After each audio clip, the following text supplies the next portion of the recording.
Tas ir gandrīz kā pirkt auto. Paiet labs brīdis, līdz pircējs beidzot apmierināti paziņo: man lūdzu šo. Apmēram tā no malas izskatās Ziemassvētku eglīša tirgus laukumos. Kaut arī eglis šogad ir lētākas, tomēr pagaidām kociņas pērkot mazāk, jo cilvēki visticamāk šo darbu atlikuši uz pēdējo brīdi. Eglīti pirkt devās arī kolēģe Judīta Čunka. Dienas vidū eglīšu tirgotavas Rīgā atdzīvojas. Pusdienas pārtraukumā daudzi nāk nolūkot vēlmēm un makam atbilstošu eglīti. Skatījāmies, meklējām stādām eglīti pēc tam mežā. Lai nav jāmet ārā vienkārši, visu. Skuji samājā mazāk.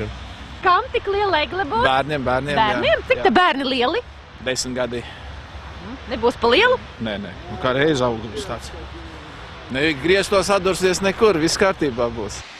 Eglītes izraugās rūpīgi, kamēr atrod tīkamāko, tiek izcilātas vismaz 10. Cenas no 2 latiem līdz pat 100 un vairāk. Ārzemnieces ar kuplām mīkstām skujām un Latvijā augušās ar īstu meža smaržu. Galvenais, lai eglīte būtu lielāka par bērnu. Un tad ir gan no nelielām eglītēm, gan līdz lielām. Tas, domāju, kā cilvēkiem dzīvokļos noteikti varbūt pērk mazākas drusku. Tiem, kam mājas, var jūs viņi saka, kalli, ēdam istabu lielās eglis, noteikti arī cilvēki pērk.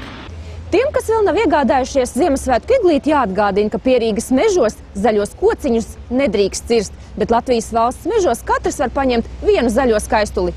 Bet zaļi domājošie cilvēki aicina iegādāties eglītes podziņos.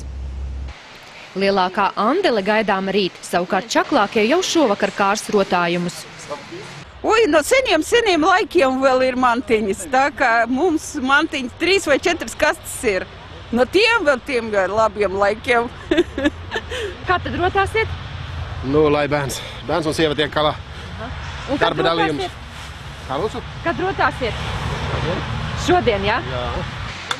Kā stāsta pārdevēji, šogad eglītes pērkot mazāk, lai gan salīdzinot ar pagājušo gadu skuju kociņi palikuši lētāk par 10%. Nevar atļauties lielāku, diemžēl. Lai jau skaistas ir eglītes, bet nekas. Jo tās pašas galvenais, lai būtu sirdī iekšā Ziemassvētki. Tā kā sagaidīšu mazlietiņu un tā tālāk, un tad jau izrotāsim. Kad iekārotā eglīte nopirkta, nereti izrādās, ka kociņš ir lielāks nekā mašīna. Kamēr eglīti iegroza salonā kā princesi, gadās, ka pašām vairs nav vietas. Judīta Čunka, Valters Blums, Latvijas televīzija.